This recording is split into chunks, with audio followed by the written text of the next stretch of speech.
साथीहरू अहिले मेरो बिउ नदिएर यसरी खोज्दै लिएर आउनुपर्ने भए त्यसले आफ्नो बिउ अरूलाई दिन्छ, पहिला आफूले खोज्नुपर्ने हुन्छ। यस्तै छ, समयको चक्र घुमी घुमी आउँछ। हेर्नु साथीहरू, यसरी बिउ खोज्नु हिँड्नु पऱ्यो। अब के गर्ने है अब।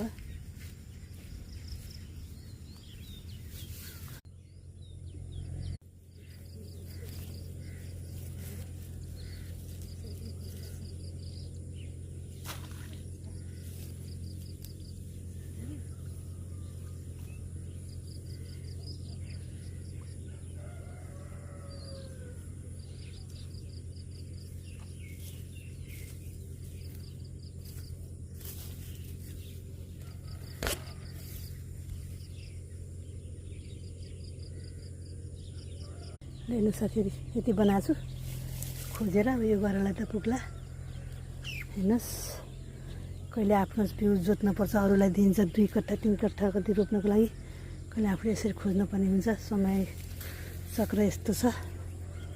हेर्नु साथीहरू, मेरो भिडियोलाई लाइक, कमेन्ट, सेयर, सब्सक्राइब गर्न नबिर्सिनु होला साथीहरू।